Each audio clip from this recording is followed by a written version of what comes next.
تخيل معايا كده بطل وسط عالم مليان أرواح شريرة ومهمات خطيرة وبيبذل كل جهده علشان ينقذ نفسه وأصحابه، وكل يوم مهمات جديدة وأرواح أقوى وأعداء خادعين وغموضه حواليه من كل ناحية. لكن مش كل اللي حواليه أصدقائه، في أرواح شريرة بتتحرك في الظل وممكن تموت أو يتغدر بيك في أي لحظة. بس السؤال هنا، مين اللي هيقدر ينجو ومين هيقع في الفخ قبل ما يعرف؟ وده اللي هنعرفه في قصتنا الأسطورية ملك الأشباح. تبدأ الحكاية في أكاديمية الأرواح التانية في مدينة ويلو. بطلنا مع زمايله النهارده هيخوضوا المراسم الصحوة الروحية علشان يصحوا أرواحهم ومتعاقدة معاهم رسميا. ومن 15 سنة لينفينجي كان عايش في قاع المجتمع علشان يختار روح متعاقد معاها ضعيفة جدا، ولينفينجي دايما كانوا زمايله بيتنمروا عليه، والموضوع كان شبه يومي بس علشان روحه متعاقد معاه كانت عديمة الفائدة. ومن ساعتها فهم انه لازم يبقى اقوى علشان محدش ينظر ليه بازدراء او يتنمر عليه تاني. وفي اللحظة دي كل الطلبة كانوا مستنيين مراسم الصحوة الروحية تبدأ، والشخص المسؤول عن مراسم كان قائد نقابة أستاذة الأرواح. الراجل دوت شكله غريب جدا، الطلبة مش متأكدين أصلا إذا كان بني آدم ولا شبح، وقدروا بس بطريقة غامضة يتبعوا تعليماته ويطلعوا أرواحهم متعاقدة معاهم ويركزوا معاها. وروح لينفينجي متعاقد معاه كانت ضعيفة جدا من البداية، وهو نفسه كان مقتنع إنه على الأكتر مش هيقدر يستدعي أي حاجة. تحت تأثير الطاقة الروحية بعض الطلاب أرواحهم بدأت تتحرك، وده معناه إن صحيت. اللي ما اتحركش ده معناه إنه فشل وهيفضل مجرد شخص عادي عديم الفائدة أو أداة تكاثر موجودة بس علشان جيل جديد من اساتذه الارواح. وفي الوقت دوت روح فينج لسه ما ظهرتش، وبدا يقلق جدا. ومش بس كده، لكن حتى اتسخر عليه من واحد سمين وطلع يضحك عليه وقال له كان انت متوقع ايه؟ قلت لك من زمان الكمامه هتفضل كمامه ومش هتقدر تستدعي اي حاجه في الاخر. ولين فينج بص له بعينين مليانه كراهيه، لكن الراجل السمين دوت ما كانش خايف خالص لانه في موقف متفوق دلوقتي. مراسم صحوه الارواح خلصت خلاص، وقريب منه طالب تاني كان مضايق من فشل الصحوه وبدا يعمل مشاكل، لكن القائد تعامل معاه بسرعه. ولين فينج عرف ان القائد اللي واقف قدامهم دوت مجرد تمثال ورقي بس متحكم فيه من جسمه الحقيقي. حتى وهو مجرد تمثال ورقي قوته كانت ضخمه جدا وما كانش نفسه يستفز شخص قوي زي دوت. ولين فينج اضطر ياخد روحه متعاقد معاه ويخرج. الباقيين في الفصل بداوا يتعلموا ازاي يستدعوا اشباحهم وارواحهم عن طريق نزول دم على الارواح المتعاقده معاها. بسرعه استدعاء اشباحهم كل حاجه كانت ماشيه تمام لحد ما الراجل السميم اللي سخر من لين فينج استدعى روحه الشريره وجسمه اتحكم فيه بسرعه وبدا يهاجم زمايله. والاطفال تفرقوا من الخوف، لكن القائد فضل واقف مكانه. ولينفينج من فضوله كان بيتابع من ورا الشباك ولقى الوضع غريب جدا. هل القائد مش هيعمل حاجه ولا ناوي يستخدم الروح الشريره علشان يختبر الطلبه الجداد؟ وكان مشغول جدا في تفكيره. ولما رجع للواقع الخطر كان قرب، والراجل الشرير ركز على لينفينج كهدف. بس فجاه ظهرت قدامه نافذه محاكاه غريبه وتم اكتشاف تقلبات الطاقه الروحيه. النظام بدا التشغيل، وقبل ما لينفينج يفهم حاجه ظهرت قدامه شبح روح من النظام. والاهم بنشوف ان روح فينجي كانت جميله جدا. الروح كانت شكلها بنت شيطانيه صغيره لابسه ابيض، والمفاجاه ديت خلت لين فينجي مذهول جدا. الوقت فجاه بقى بطيء ونافذه المحاكاه اتغيرت تاني، والنظام اداله 50 نقطه خبره وكمان كبسوله شبحيه بمساحه تخزين متر مكعب، وكل الحاجات اللي هتتاخد هتروح هناك تلقائي. وروح لين فينجي اتولدت عن طريق النظام وعندها امكانيات بنجمتين، والمهاره الوحيده اللي تتقوى هي المستوى، ومستوى الترابط معاها دلوقتي 60 نقطه. والروح عندها خبره كفايه علشان تتقدم ومحتاجه كبسوله شبح واحده علشان تعمل كده. حتى وهي صغيره قدرت توقف هجوم الروح الشريره، لكن لسه ضعيفه جدا. لين فينج وافق فورا ونجح انه يقوي روحه لمستوى واحد، وكمان خد 30 نقطه زياده في القوه البدنيه. ولين فينج ما كانش متوقع مع زياده قوه روحها هو كمان كملك هيستفيد، حتى سمعه وبصره اتحسنوا. والمهمه الجايه من النظام ليه هي تسميه الروح علشان يزيد مستوى الترابط،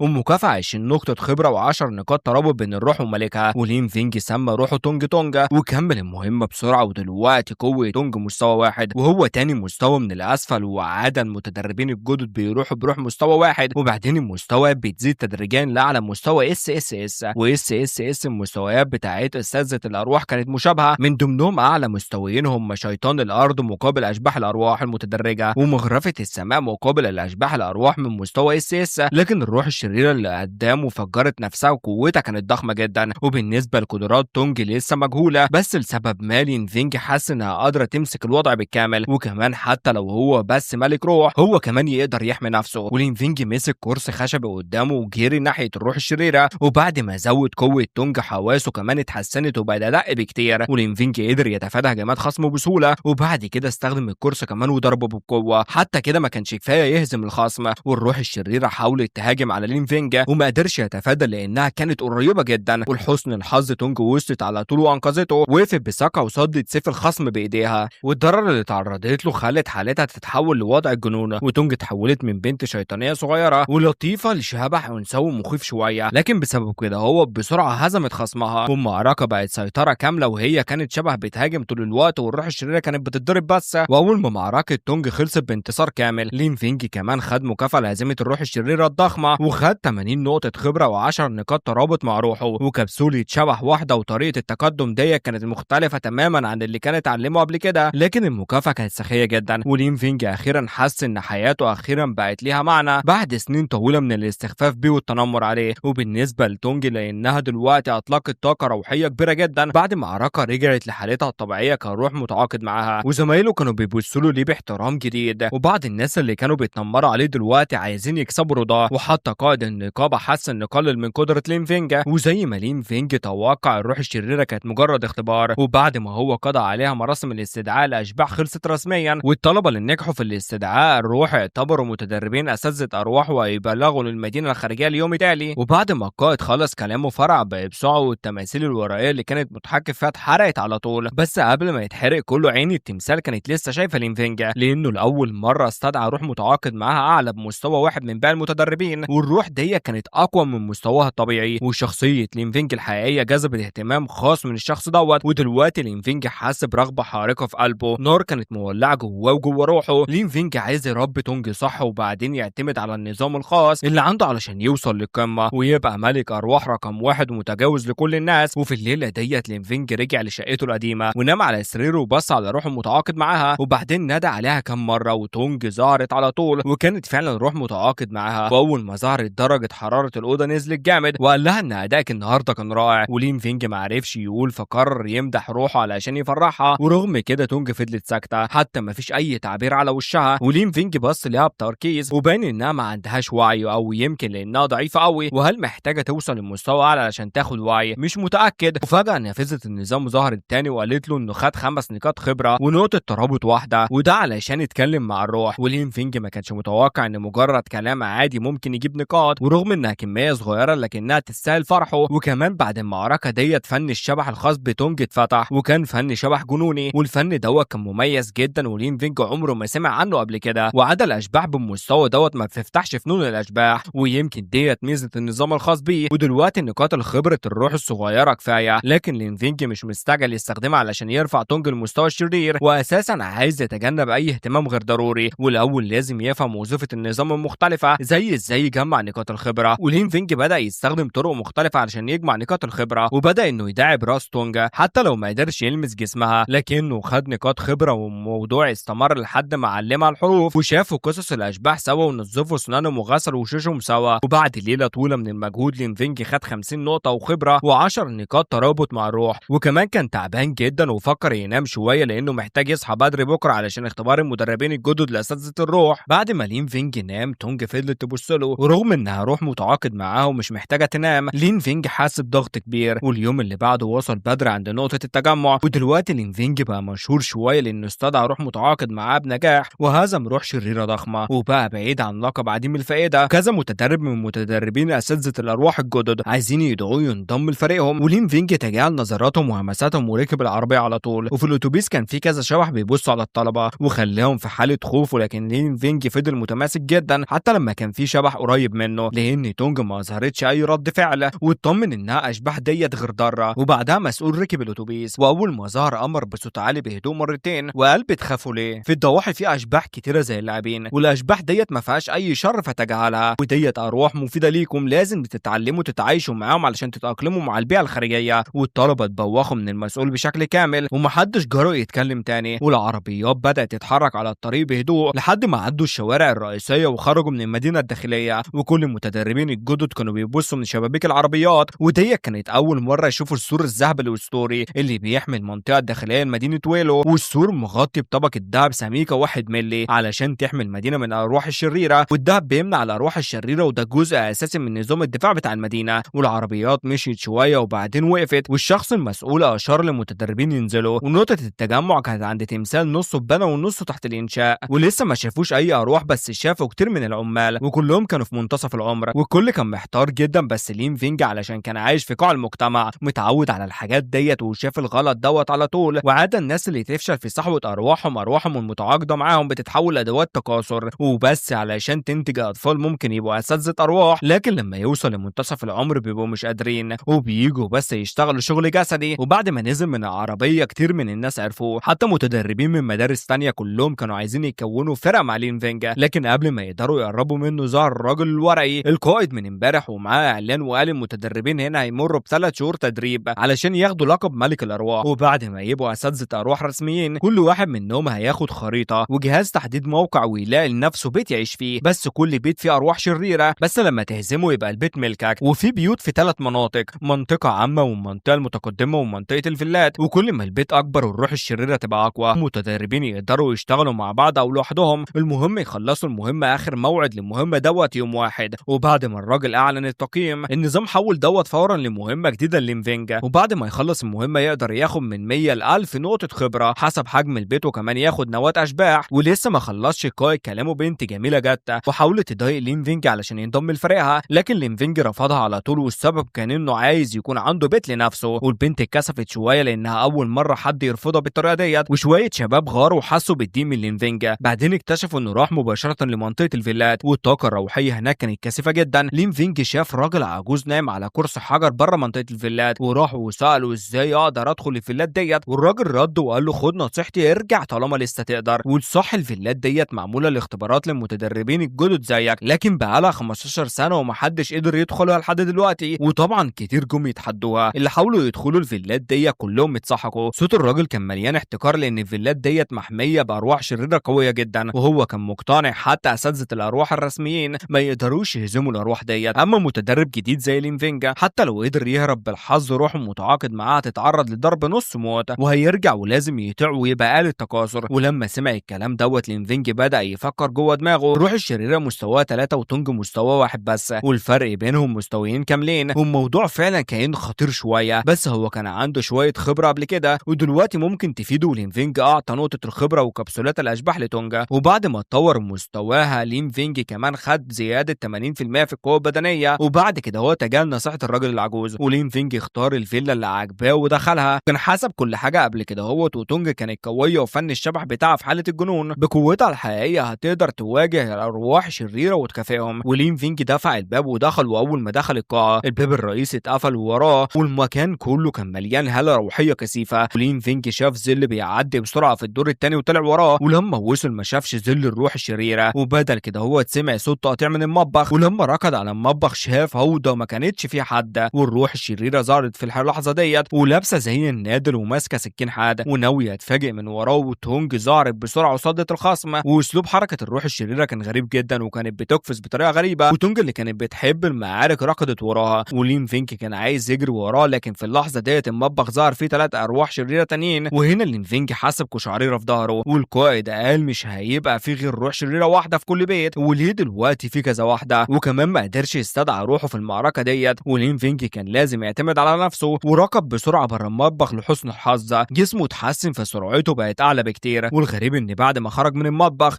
ال3 أرواح شريرة اختفوا، بقوا 3 أطقم خدوم على الأرض. ولما حاول يدخل تاني شاف الأطقم ديت بتتحول تدريجيا لأشكال الأرواح الشريرة، ويمكن تكون مجرد دمى معمولة بقدرة الأرواح الشريرة لأن مداها كان محدود جدا، وحاول تجذب لينفينجا للدور التاني. ولما عرف كده هو تتوتر على طول لأن معانا إن تونج في خطر. ولينفينجا ركب بره المطبخ ولقى تونج محاطة بمجموعة دمى، وفي نص صالون الدور التاني تونج قالت ده فخ اخرج. ولينفينجا صرخ فجأة وشاف الروح الشريرة اللي لابسة زي النادل تاني نفس اللي حاولت تفاجئه قبل كده، وشكله كأن الوحيد اللي يقدر يتحرك بحرية. ولينفينجا صدق فورا ان ده شكلها الحقيقي وسحب سكينة مزغرفة وهاجمها، لكن الهجوم ما عملش اي تأثير. ولينفينجا خد خطوة لورا وفهم ان كمان دمية. لما دخل الصالون لفت انتباه الدمى وركضوا كلهم عليه، واستغل الفرصة واستدعى تونج لمساحة روحه، وبعدين نط فوق السور الدور التاني وجري على الدور الاول، لكن الارضية كانت متعفنة فنزل مباشرة للاسفل. موجات ألم قوية غمرت جسمه وخليته حاسس بعدم الراحة، ودي كانت روح شريرة تصنيفها سي، وهو بس جرب شوية وفهم ان مش حاجة تتعامل معاها بسهولة. لكن المشكلة الاكبر كانت ان تونج استدعت من جديد من عالم الارواح المتعاقد معاها، ووقفت قدامه وسدت الطريق. وعيون لينفينجا ما كانتش تعافت بالكامل، لكنه قدر يشوف شكل الروح الشريرة الحقيقي، وكانت واقفة قدامه بعد ما شاف شكل الخصم الحقيقي. لينفينجا حس بقلق اكتر لانها روح اكلة ارواح، روح شريرة بتكون نفسها باكل الارواح، والروح اكلة الارواح الأرواح ما بتتحركش فبتحط قوة روحها في حاجة حواليها وتتحكم فيها قدام الوحوش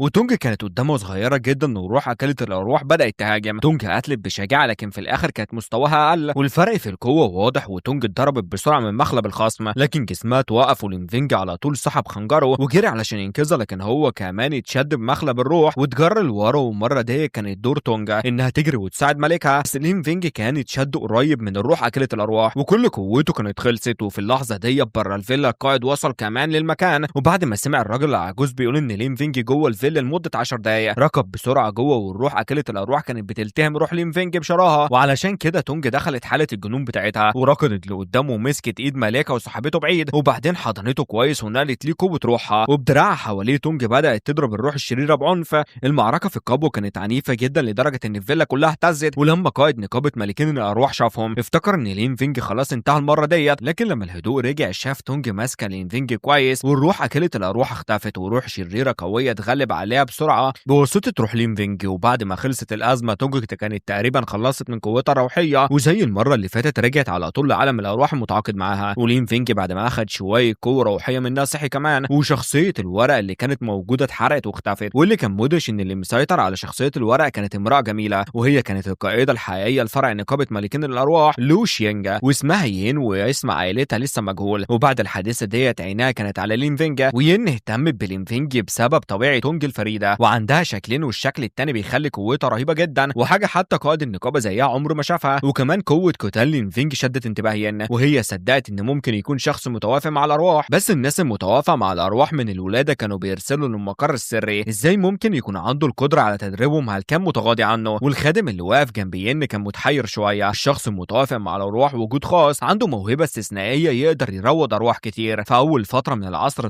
بس الناس اللي عندهم تكوين متوافق مع الأرواح كانوا يقدروا يبقوا ملكين أرواح حقيقيين، بس حياتهم كمان كانت محدودة، وبعضهم كانت أرواحهم أقوى وبتاكلهم، والبعض التاني كانت الأرواح الشريرة بتستهلكهم. وحتى كتير منهم بعد قرن من تعب وعرق ودموع ودم تحول الأرواح الإنسانية أخيرا لقت طريقة لتدريب الناس المتوافقين مع الأرواح. علشان كده أول ما يتولدوا بيرسلوا المقر الرئيسي ودول ملوك الأرواح. في الوقت دوت لينفينج خرج من الفيلا في حي الفيلات، وموقف الراجل العجوز كان اتغير 180 درجة، ومقارنة قبل كده كان بيشيب بلينفينج كموهبة بارزة ان عنده فيلا لوحده بسن 15 سنة، وبعد كده هو اتمد ليه مفتاح، وده دليل واضح انه عدى الجولة الأولى من التقييم وخد المفتاح وراح لمنطقة التسجيل. وناس كتير كانت واقفة في الطابور هناك، واغلبهم كانوا راجحين وخدوا بيوت في الحي العادي. وكان في فريق شاب اخد شقة فاخرة، وبيقولوا ان من بين المجموعة دي كانت في بنت كمان اخدت شقة فاخرة لوحدها، وقوة البنت دي كانت كبيرة جدا. ولحد ما جه دور لينفينج للتسجيل مفتاحه كان من حي الفيلات، والناس وراه بدأت تتكلم، كانوا فاكرين انه خد مكان حي فاخر لوحده حاجة مذهلة، والراجل دوت في الحقيقة هزم روح شريرة لوحده في حي الفيلات. والمسؤول عن التسجيل كمل الاجراءات بسرعة لينفينج، وما نساش يبارك لانه بقى ملك روح واول شخص تحت ال20 سنة يمتلك فيلا. والراجل دوت مد لينفينج غرض اثبات وبطاقة تعريف ملاك الارواح، وممكن يستخدمها ويبدل بقى اغراضه ويقبل مهمات. وحاليا في البطاقة في 10,000 نقطة كمصروف معيشي، وبعد 3 شهور ممكن يكسب نقاط بنفسه عن طريق قبول المهمات. والناس وراه حسوا مرة تانية بحسد وغضب لان لينفينج خد 10,000 نقطة وهم بس عندهم 3000 نقطة، وكمان عليهم يتحملوا مصاريف الفريق كله. وبعد ما خرج من مكتب التسجيل لينفينج استدعى تونجا وقال له حسن الحظ انت استخدمت قوتك في الوقت المناسب دلوقتي، ولولاها حياتي كانت هتكون في خطر. ولينفينج لمس شعرها بلطف وشديد وقال لها انها عملت شغل ممتاز دلوقتي. ولينفينج اخذ مكافئته المستحقة وقال يلا نروح نتسوق سوا. وتونج ما ردتش عليه على طول، لكن المرة ديت على عكس المرة اللي فاتت او قامت براسها، ورد فعل زي دوت من روح خلى لينفينج متفاجئ جدا. وممكن يكون تونج هل هي بدأت تبقى عندها وعي خاص بيها. ولينفينج خد تونج وراحوا مدينة الطير الأحمر، ومن بعيد من هناك قبل ما يتسوق لينفينج كان محدد ميزانية واضحة للنهاردة، رغم ان عنده فيلا و10,000 نقطة، لكن لانه ملك روح مبتدئ كان لازم يكون اقتصادي شوية، علشان كده هو كان هيصرف حوالي 1000 نقطة بس النهاردة. ولينفينج في الأصل كان عايز يشتري حاجات يومية زي ميليات وفوط استحمام وأكل وحاجات بسيطة، لكنه متوقعش ان غطاء واحد هيكلف 800 نقطة. والبائع شرح له ان المدينة ناقصة موارد خام، وعلشان كده هو كل الأسعار عالية جدا. وبعد ما سمع دوت لينفينج اتعصب فورا، وفجأة ما كانش محتاج الغطا دوت، ولكن غير الغطا دوت. وتونج كانت وراه وشايله كومه كبيره من حاجات، وكانت في كذا علبه من ورا الحمام لوحدها. ورغم ان لينفينج ما كانش محتاج كل دوت، لكن طبعها البسيط خلته يقول طالما الحاجات ديت في ايد تونجا هيشتريها كلها. فقرب ودفع 613 نقطه، وبعدين تونجا كملت تمشي في اسم الاكله. ورغم ان الارواح مش محتاجه تاكل بعد كده راحوا قسم الملابس، حتى خزانات الاسلحه ما سابتهاش. وفي الحقيقه هي اشترت مهمات كتير لدرجة ان مخزون لين فينج اتملى، وكمان ما كانتش فيه نقاط ترقية كفاية يستخدمها، وفي الاخر ما كانش قدامه حل غير انه يستخدم عربية ويدفع كل حاجة. ورجع فيلا والمصاريف بتاعة العصر ديت خرجت تماما عن السيطرة، ولين فينج في الاخر صرف 9174 نقطة، ورغم انها كانت مصاريف مؤلمة شوية تونج كانت فرحانة جدا والنقاط الترابط بينهم زادت 30 نقطة، ولين فينج كان راضي بشكل مضغوط. وواضح ان المدرسين ما قالوش للطلاب اهم حاجة يحذروا منها وهم بيربوا روح سهل جدا تصرف كل فلوسك. ولين فينج نام في الفيلا بتاعته بعد تفكير طويل وحس انه لازم يخرج يدور على مهمات علشان يكسب فلوس، وغير كده هو وروحه هيجوعوا. وكمان النقابة بتطلب من المتدربين يكملوا 12 مهمة خلال 3 شهور علشان يبقوا ملاك ارواح رسميين، والمهمات المبتدئة كلها كانت ارواح شريرة من مستوى منخفض، والمكافآت كانت حوالي 2000 نقطة. ولين فينج كان عايز يدي ارواح اقوى، اولا علشان يكسب فلوس اكتر، وثانيا علشان يساعد تونج تتطور بسرعة. ومن غير اي تخيير لين فينج بدأ يتصفح المهمات المتوسطة، وكل المهمات كانت في الضواحي ومكافآت عالية، والحد الادنى 15000 نقطة. وارواح اف رانك كانت خطيرة شوية، فاختار مهمة للتعامل مع روح شريرة قوية، ومكان المهمة كان المخزن رقم 2 على خط الدفاع الاول حوالي 3 كيلو بره لوتشينج. والموضوع بقاله شهر وكان في سرقات اكل متكررة في المخزن، حسب الموظفين قالوا ان هم شافوا روح بتظهر وتسرق الاكل، وغالبا كانت روح شريرة جوعانة، ولو قضى عليها لين فينج هيكسب 15000 نقطة و100 جين و50 كيلو رز. واليوم اللي بعده هما الاثنين وصلوا المخزن، ورغم ان دوت خط الدفاع الاول لين فينج لقى المكان شبه فاضي، ومدينة لوتشينج كانت عندها كذا خط دفاع وكل واحد ضخم وفي عدد لا يحصى من ملاك الارواح موجودين، وخط الدفاع دوت كان قليل السكان، فمش غريب انها تحصل مشكلة، وعلشان كده كان في مهمة ليه. ولما لين فينج راح ياخد المهمة بعض العمال كانوا متشككين فيه، كانوا بيسالوه هو مالك روح وانت هنا علشان تحقق في سرقة الاكل ومتاكد هتتعامل مع دوت؟ وطبعا لين فينج رد بثقة تمام وقال له يمشي الطريق دوت للعلامة هناك، وهتلاقي كهف والاكل متخزن جوه، والروح ديت مكيرة جدا وممكن تحتاج تقعد هنا كذا يوم. ولين فينج خد الخريطة من العم وشاف التضاريس كويس، وبعدين مشي. بعد ما مشي الاتنين رجعوا شكاكين اكتر، وفي النهاية ولد 15 سنة يتحدى روح شريرة، ده شيء غير مسبوق. ولين فينج دخل الغابة العميقة حسب الخريطة، وفي العالم دوت الضباب تقيل والشمس ما بتوصلش، وعادة في المدينة بيستخدموا مبيدات الضباب، لكن خلال النهار في ساعتين الشمس عالية، وخلال الوقت دوت الارواح بتدور على اماكن تتخبى فيها، وعلشان كده هوت الوقت ده اسمه الفترة الامانة. ولين فينج استغل الوقت دوت علشان يعدي الغابة الكبيرة ويلاقي الكهف اللي فيه الاكل، والكهف كان شكله صغير شوية، وده خلى لين فينج محتار شوية، والحراس شرحوا ليه ان دوت مجرد وهم، وجوه كبير قوي زي ما قالوا، وكمان المكان دوت يقدر يعزل هالات الكائنات الحية، يعني لو مدينة اتهاجمت من ارواح شريرة مدخل الكهف بيتقفل على طول بحاجز باب ذهبي ويتحول لمأوى. ولين فينج دخل وفحص المكان جوه، فعلا كان كبير زي ما قال الحراس، وكانوا كمان بيشتكوا من الارواح الجعانة ديت، ورغم انها مش باينة انها هتأذي حد لكنها سرقت اكل كتير قبل كده. ولين فينج كمان عرف ان ملاك الارواح تاني كان هنا قبل كده، لكن الشخص دوت ما رجعش تاني وما قدرش يلاقي حتى جثته.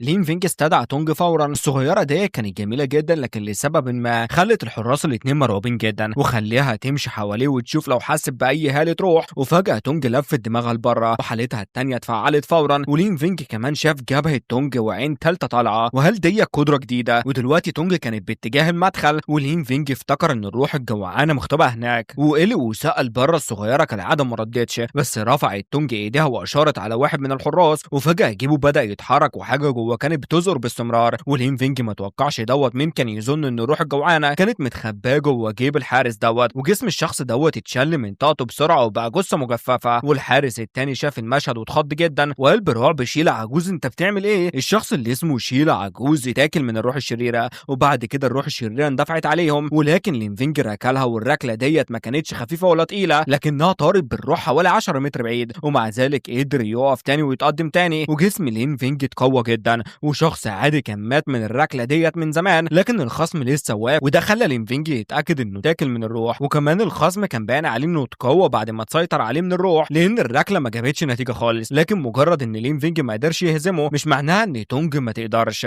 وخصوصا وهي لسه في حالة الغضب، والروح هي القوة الأساسية لملك الروح. وتونج حطت ايديها في حلق الخصم بقوة وسحبت الروح الجوعانة بره، وزاير كان بيملى الكهف كله، ولين فينج والحارس وقعوا فجأة في مساحة مظلمة، والشخص دوت حس انه اتسحب جوه بطن الروح، لكن لين فينج حس ان المكان دوت اشبه بعالم الارواح. ولازم تعرف ان عالم الارواح منطقة مستقلة خلقها روح شريرة ومتحكم فيها بحرية، لما حد يتسحب جواه الناس بره تشوفه اختفى من الواقع، وكمان بس الارواح الشريرة الكبيرة تقدر تفتح عالم الارواح. وفعلا بره تونج شافت ان لين فينج والشخص اختفوا، وجوه عالم الارواح كان مليانة افواه الروح الجوعانة، والشخص دوت اتشد من مجساتها واتحط جوه فمها بيتعض بحماس، ولين فينج كان عايز يسحبه لكن رجله اتشدت برضه، وبسرعه طلع سيفه الذهب وبدا يطعن جوه الفم وهو بيشتكي وما حسش ان عالم الارواح بيحاول يعض رجله لانه ما حسش باي حاجه. ولين فينج فكر ان رجله هتتعطل، وفي اللحظه ديت المساحه حوالين اتقطع التاني، وبطريقه ما تونج لقت الشق في عالم الارواح وسحقته بالقوه، وقوتها كانت بتكبر اكتر واكتر لدرجه ان حتى معلمها لين فينج اتفاجئ وقال شغل رائع. والمره دي تونج انقذت حياته تاني ووعيها كمان بقى باين عليه تطور كبير. ولين فينج شاف التعب واضح على وش الصغيره، ولما ربط على راسها وقال لها كله تمام ابتسمت ومهمته خلصت اسرع من المتوقع. ولين فينج كسب 800 نقطه خبره و10 نقاط ترابط، وتونج فتحت مهاره جديده اسمها الابتلاع ورجعوا منطقه المعالجه تاني. العمال الاتنين شافوا لين فينج وقالوا رجع بسرعه كده، وكانوا فاكرين انه اتخض وهرب. وشخص جه بعد شويه وقال ان الروح الشريره اتقضى عليها ومفيش اي هاله روحيه متبقيه في المخزن.